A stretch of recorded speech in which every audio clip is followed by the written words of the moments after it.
name's Svancha Barrett Edelstein, and I'm with Tadéus, and we're live at Solid Gold Podcast Studio. So Tadéus, tell us, how are you doing today? I'm doing well, thanks, and yourself?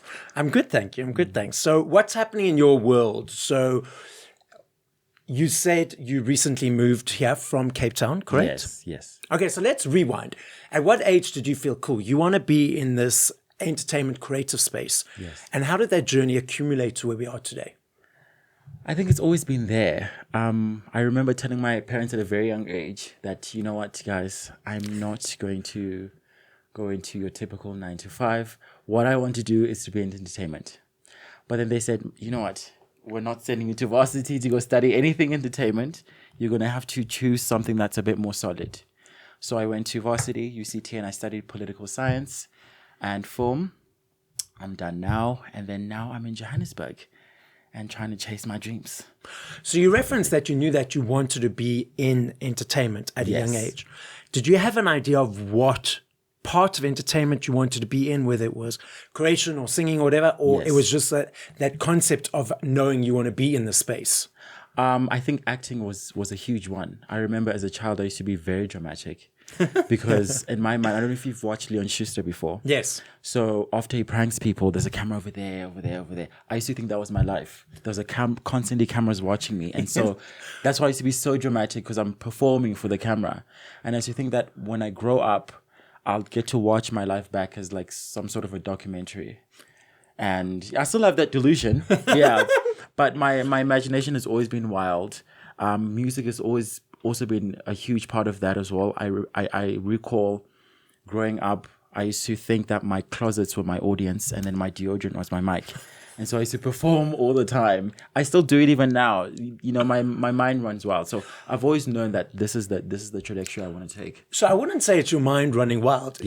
You know, for me, it's the law of attraction. My definition of the law of attraction is what I think about, focus about, stress about, talk about is what I create in my life. Yes. So you're just putting it out there of what you want to create. And it's just actively acting it until it comes into fruition. Absolutely. Yeah. Absolutely. I think I did have this sort of envisionment of where I want to be, of what I want to do. Okay, so now that you've moved to Johannesburg, Yes. what aspects of the entertainment industry are you currently working in? What's happening now? Acting is a huge part of it. Okay. Yeah, I was in my first acting role on BET. It's a new telenovela called Queendom. Yeah, I played Nkosana. He was like a little brother in the area. And yeah, that's been pretty cool. We've also been shooting a new show that's coming on Mzansi Magic. It's a queer series. Yeah, first of its kind in South Africa. Mm-hmm. I'm very proud to be a part of such a production. Like, it's a huge one. I can't wait for people to see it. Yeah, it comes on the 17th of July every Mondays and on Mzansi Magic. Yeah. What's it called? Hamulefe. Okay. Yeah. And what do you enjoy about acting? I think getting to be somebody else, just stepping out of yourself in a moment and just being somebody else. I think that's one thing I enjoy most about acting.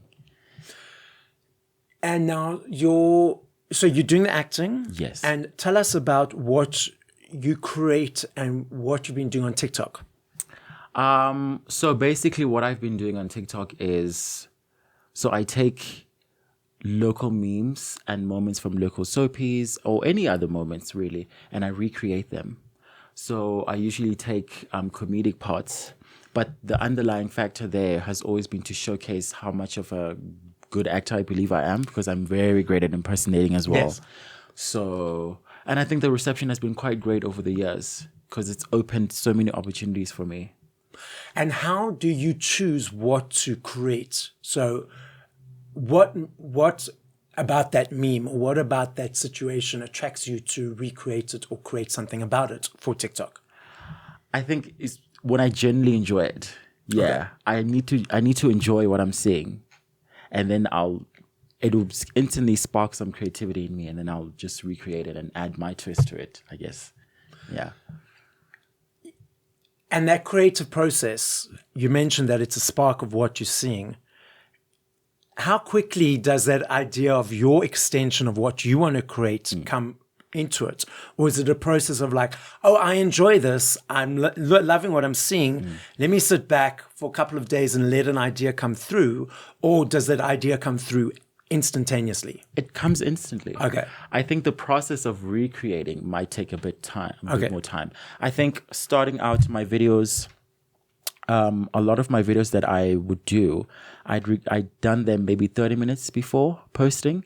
But now I think with growth, and because in life you have to grow and elevate. And so my videos are a bit longer. They're a bit more complex. There's more characters that I'm recreating in one scene. So I think the process of recreating now is a bit more complex and longer. So I have to sit back and think and dwell, essentially. Yeah. And you play all the characters? Yes. All in one. I can do like 10 in one. I love that. Yeah. That's super cool. Now, you are diving into the music and creating music. Yes. Tell us more about that. Wow. That's such that's a beautiful journey for me. I love it so much. I think my debut EP rather, I speak about a lot of the things I went through as a coming out of a teenager into a young adult. And that's, of course, love, mental health, and choosing to be happy in the end as well. A lot of the songs, I'd been writing them for about 6 years. And then when I finally made the step to record, everything just came together like a 360, so I think it was like divine planning type of thing. And so it's been a beautiful journey creating it. Yeah. You said that you started writing 6 years ago. Yes. So was there resistance to recording? It was just not the right time? What was the thing that took you that period of time to get only now to record? First of all, I'm going to say that making music independently costs a lot of money. Oh, yes. Okay. It costs a lot of money. Also, I don't think back then I was quite ready to be in that space, even though I was writing, but I don't think I was quite ready. Because also when you're putting something creative out there, you have to be mentally ready for any sort of criticism because you're putting it out there. So you have to, it's your vulnerable piece. So I don't think at that time I was ready for such things. I think now it's been the right time because mentally I'm ready. I'm used to being out there now, and also I think I've been financially ready to put together such a project. So you've got your TikTok, yes, which is obviously yourself, but also the impersonating people. You've got your acting, and now you've got your music. Yes. How do you balance your energy over them? Is it like, okay, couple of hours a day on this, couple of hours a day on that, or is it just, okay, let's see how the day unfolds? Let's see how the day unfolds. I don't know. The funny thing for me is that everything just works out. I remember when I was still studying as well, especially last year, because last year was my final year. I don't know how I did everything else while still studying.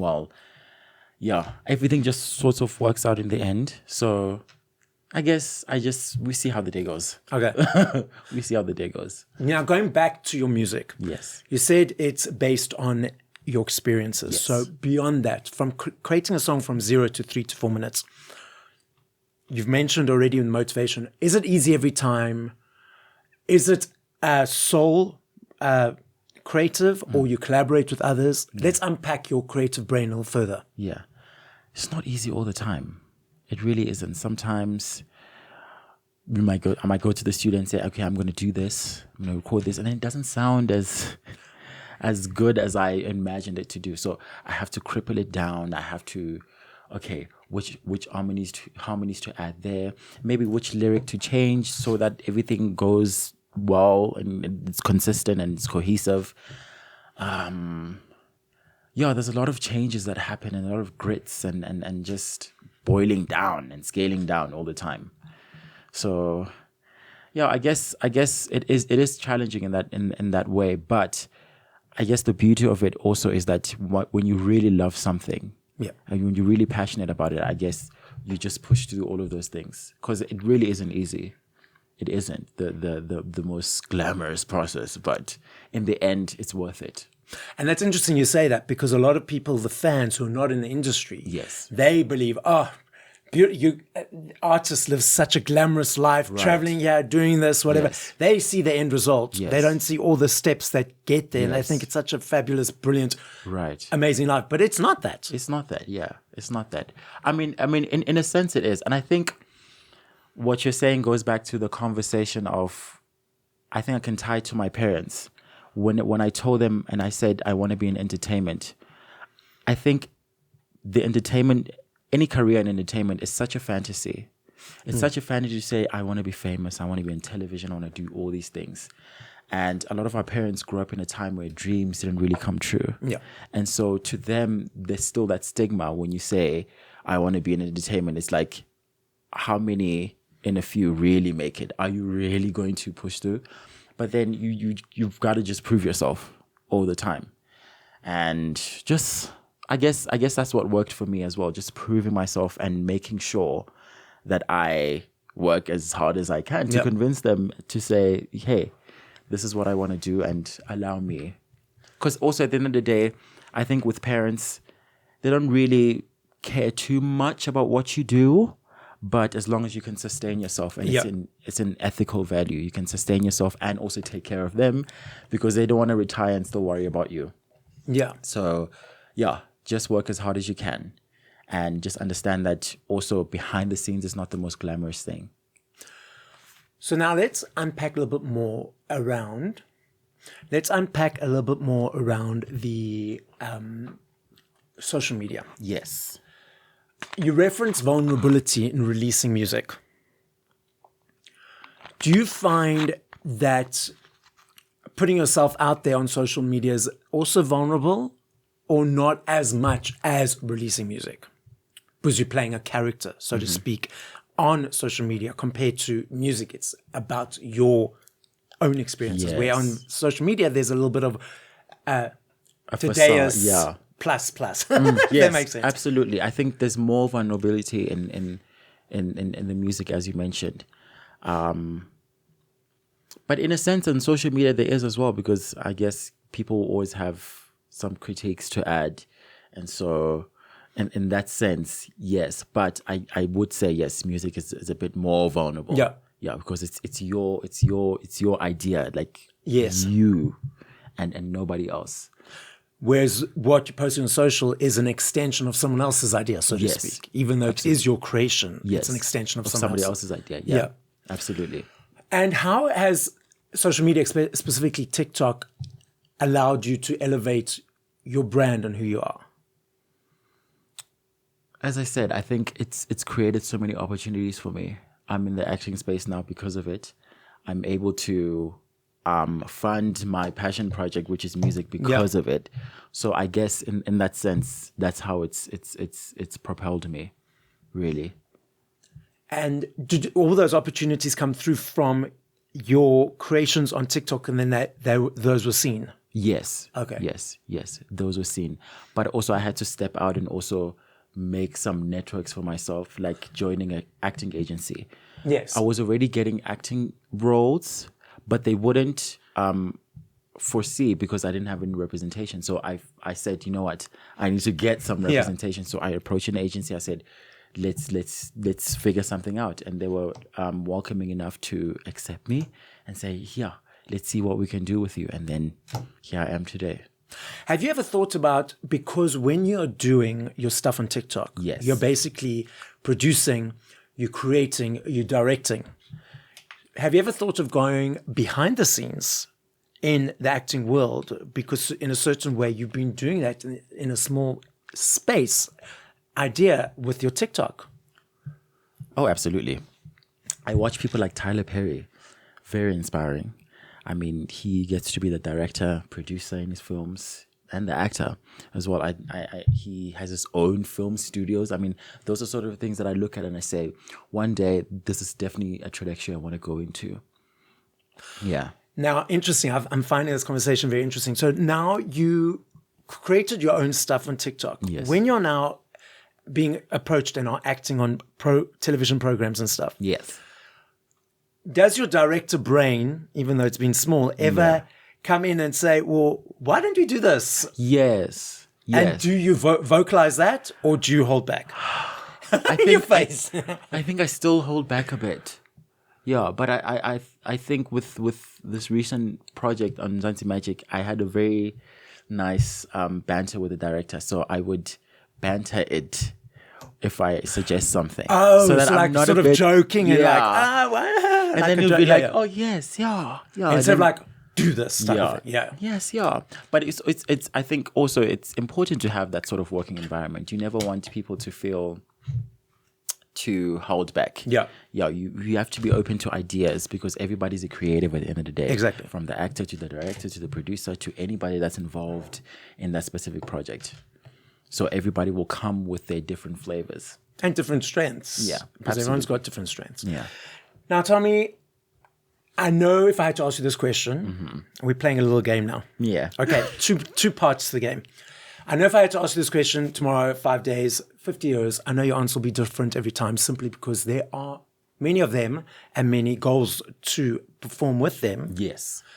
So if you had to give me 3 actors now, top of mind, that are on your wish list, locally and internationally, that you'd like to collaborate with in some form, who would those be? Masasa Mbangeni, Hlomla Dandala, as well as Vatsiswa Ndara. Okay. Yes. Next game. Again, same thing, top of mind. Yes. Because there are millions of them. I recognize that and I understand that. Yes. If you had to push play to 5 songs by other artists once we finish this conversation, what would those 5 songs be and by whom? Well, I've been listening to a lot of Lyra recently. Yeah. Funny enough, on my way here, I was listening to Wampaleya by Lyra. She's having a concert this weekend. I can't wait to see her. Yeah. What else? I definitely would say maybe Bodyguard by Beyonce. What else? This is when it starts getting hard for people. Right? Because it's like I listen to so many people. Yeah. But why am I now? Just couple, 3. If you can't think of songs, just maybe 3 more artists. Okay. You see, these are the hard questions because now they're very overwhelming. Okay. Rihanna, Yeah. George Benson, as well as Lost One. Yeah. Yeah, I think it's Lost One. As well as Loiso. Oh, Loyiso. Yes. Okay, cool. Nice mix. Most of them are on my list. So, Africa Day is celebrated during the course of May. What makes you proud of being an African and African represented in different avenues on representing the LGBT community? Yes. Sorry, and the not only that, the different aspects of being represented, television, music, and on social media. I think I can tie that question to why I'm so grateful that I chose to study political science, because I got to learn a lot about myself as well. As a Black individual, also as a queer individual, I'm living and breathing in the African continent. And that makes me so proud because I get to now discover so many things about myself. Like the fact that pre-colonized Africa, homophobia wasn't a thing. So when people say homosexuality is un-African, no, homophobia is actually un-African. Yeah. If you read up in history, you will find that queer beings were believed to be divine beings because they were able to mix the masculine and the feminine. Yeah. So it's always been that sort of thing in African societies. However, with the unfortunate colonization, we now get to see a reverse or sort of an opposite of that, where there's homophobia and there's gendered structures of things. So I get to be a voice of that kind of thing and educate people. Also live by that as well. So I really appreciate things like Africa Day because we get to celebrate those kind of things because it's easy for us to forget them and move on with our lives. But we have to always remember back because a lot of people have been victims of homophobia, of things like homophobia, have been victims of crimes of hate crimes and hate violence. So we have to constantly educate ourselves and go back to those sort of ideologies. Absolutely. And like, I'm also part of the LGBT community. And for me, I was discussing this earlier. It's all these differences and divides because of a person's difference, whether it's religion, sexuality, color, all sorts of things. It's just ridiculous. And the thing is, it's all based on fear of that not knowing. So just showing up and represented and speaking your truth and showing it with kindness, empathy, and compassion will allow those people who are, whatever, that it's not, there's nothing to be afraid of. It's just differences that should be celebrated because it allows for uniqueness and not something to be feared. Yes, absolutely. I always say to people, like, if you think about the world, there's the population of the world is said to be over 8 billion. We all come from different parts of the world, different societies, different countries, different regions. And that fuels our different experiences because we all grow up differently, different languages, different countries. And so different ways of living. Imagine if we all were the same way. How boring would that be? Yeah. And I tell this especially to Christian folks because normally they're the ones that sort of shun away from what they've already constituted themselves to believe. And I say, if you're not going to appreciate that diversity, then you're downplaying God's diversity. Hence, then you're downplaying God's creation and God himself. Exactly. Yeah. So those are some of the things to keep in mind, that the world is huge. There's a plethora of experiences, of things to look out for. I mean, if you think about every single thing that you know, and everything that you've experienced in life, it's probably just 1% of what's out there. Because there's so much that's out there. So don't box yourself into thinking that what you know is the be all and end all. Exactly.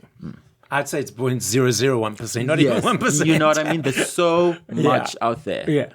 Yeah. So it's about conversations, experiencing, being open to those discussions. Yes. And just being there present and not like, oh, this means this, and that's that. Absolutely, absolutely. And appreciating other differences, because you should be able to live in social cohesion with people. And because if we appreciate someone else's difference, then it should be a case of, okay, God was able to create this and able to create that. Oh, that's lovely. Yeah. And not shun away from it because you're boxed. You know what I mean? Exactly. Yeah. I love that. So the podcast is listened to throughout the world. As a final message, what would you like to say? I think I'd love to add that everything happens for a reason. I think if you think about that hypothetically, and also if you think about it practically, everything does happen for a reason. So I feel like that's a powerful quote all the time. Because if you look at everything in your life, there's a reason why things are a certain way. There's a reason why we're here today having this conversation, right? There's a reason why everything just happens the way that it does. So it's very important to always keep that in mind. So guys, as Tadéus says, everything happens for a reason. Be open to experiences, be open to diversity and the world. This is Celebs Mind signing out.